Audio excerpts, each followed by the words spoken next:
Aduh, Jadi ini jaminannya pakai pakai kenapa pusing saya ya? Aku pusing itu.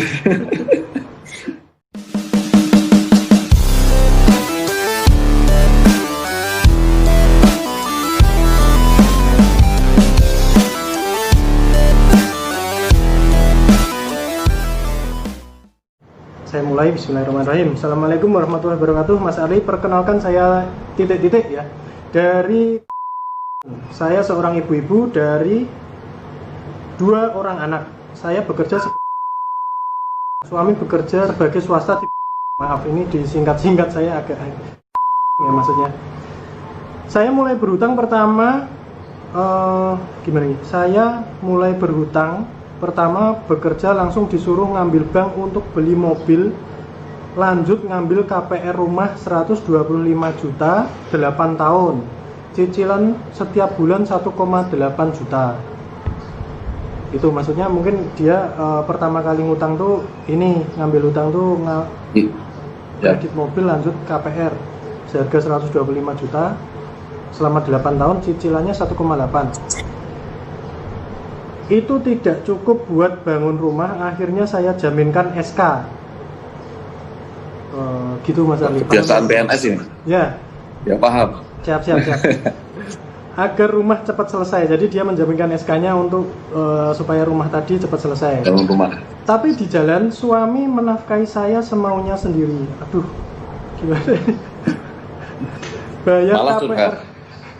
Bayar KPR pun tidak mau, akhirnya saya terus yang ngambil bank untuk kebutuhan sehari-hari dan bayar cicilan rumah. Ya Allah. Aduh. Tidak sampai di situ saja, suami saya sering berhutang di sekeliling. Dia kurang bertanggung jawab karena dia sering gonta-ganti HP dan mobil. Duh, ini jadi curhat masalah rumah tangga ini Mas Ali. Ya karena nggak jauh dari itu. Masalah utang pasti rumah tangga pasti. Siap. Saya lanjut ya Mas ya. Ya. Akhirnya saya berhutang untuk cicilan kehidupan sehari-hari. Hutang saya maksudnya gini. Akhirnya saya berhutang untuk cicilan kehidupan sehari-hari dan mencicil hutang-hutang suami saya. Akhirnya saya pinjam dengan bunga sebesar apapun saya lakukan karena takut rumah bapak saya disegel, karena itu sebagai jaminan untuk KPR rumah saya. Gitu Mas. Aduh. Jadi ini jaminannya pakai Kenapa pusing saya ya?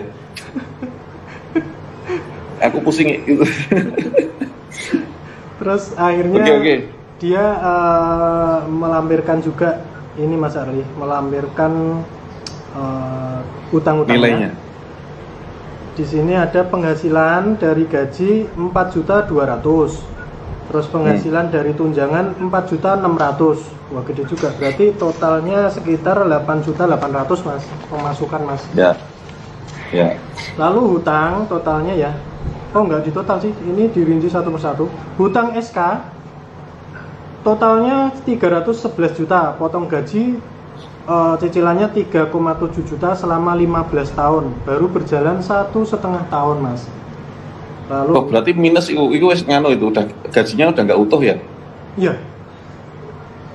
Terus saya lanjut hutang bank BPR 135 juta selama 6 tahun, cicilannya 4 juta Mas. Nah ini udah langsung minus nih sampai sini. Iya. Lalu di sini juga melampirkan hutang dengan orang, diantaranya ini ada beberapa orang yang dia juga tulis namanya tapi nggak saya sebutkan ya. Ini ada X 140 juta bunga 20%. Ada X lagi. Waduh. 100 juta bunga 5 juta setiap bulan. Waduh, ini keren nih. Ada X lagi 25 juta, cicilan 5 juta. Ada X 25 juta, terus X 5 juta, X 5 juta, X 10 juta. Aduh, banyak banget nih Mas. Ada 1, 2, 3, 4, 5, 6, 7 orang yang dihutangi dengan nominal yang macam-macam, dan yang di awal tadi ya 140 juta bunganya 20%, 100 juta bunganya 5 juta setiap bulan. Ini maksudnya gimana? Ya itu rentenir itu. Iya, jelas ini rentenir. Terus untuk keperluan sehari-hari melampirkan 2 juta untuk makan, membeli sabun dan lain-lain. Lalu untuk beli susu sebulan 400.000, uang saku anak per hari 30.000. Ini rinciannya saya kira nggak perlu saya sebutkan satu-satu ya Mas ya? Nggak perlu, saya sudah nangkep kok. Siap.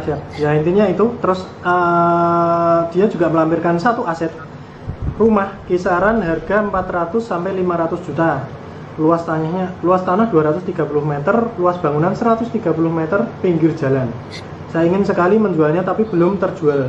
Mohon bantuannya Mas Arli karena saya sudah tidak mengharapkan dari suami karena orangnya kurang bertanggung jawab. Ya Allah. Semoga Mas Arli bisa membantu. Mohon dibantu. Mas Arli monggo ditanggapi. Oke, yang pertama adalah tentang kebiasaan gali lubang tutup lubang. Yang ini akibatnya menjadi seperti ini. Jadi teman-teman yang menyimak tayangan ini, bagi teman-teman yang merasa panik terus kemudian pengen gali lubang, langsung urungkan niatnya, ya jangan dilanjutkan. Pengen gali lubang lagi, pinjam rentenir, pinjam teman dan sebagainya, stop untuk bayar utang ya, stop saja. Kalau utang yang satu belum bisa selesai, Anda jangan pernah gali lubang. Gitu. Lebih baik lubang itu tetap ada daripada Anda nambah lubang lagi. Ya, ini penting banget. Karena gali lubang tutup lubang, apalagi Anda pinjamnya sama rentenir semacam ini menjadi kesulitan yang super duper rumit gitu ya. Oke, dan nanti akhirnya yang susah adalah Anda sendiri sekeluarga. Nah, kalau sudah menjadi seperti ini, solusinya adalah tidak lain dan tidak bukan penghematan dan pelepasan aset secara ekstrim. Ya, karena utangnya ekstrim ya penyelesaiannya harus ekstrim gitu. Udah, sekarang ini saya bantu doa aja ya buat ibu yang di ya, semoga dan teman-teman yang menonton yang merasakan hal yang serupa, saya doakan semoga Allah Subhanahu wa taala memberikan kelonggaran rezeki, kelonggaran kerumitan dari masalah-masalahnya dilonggarkan satu persatu sampai habis ya, dan bersabar. Itu yang pertama. Yang kedua kalau Anda sudah berniat untuk melepas aset, itu sudah jalan yang terbaik ya, itu sudah jalan yang terbaik, tinggal berikhtiar saja, dikeluarkan lagi dan sebagainya. Terus kemudian menanggapi tentang utang-utang perorangan yang dengan bunga yang besar semacam ini, itu di stop pembayarannya ya, stop aja pembayarannya, bunga-bunganya di stop dulu sampai beberapa saat, sampai nanti Anda betul-betul memiliki uang, misalnya ada yang terjual terus Anda punya uang, dan nanti dilunasi pokok-pokoknya saja. Kalau tidak mau jangan dibayarkan gitu. Nanti kalau ngomel-ngomel, maki-maki, ya rekam aja gitu ya.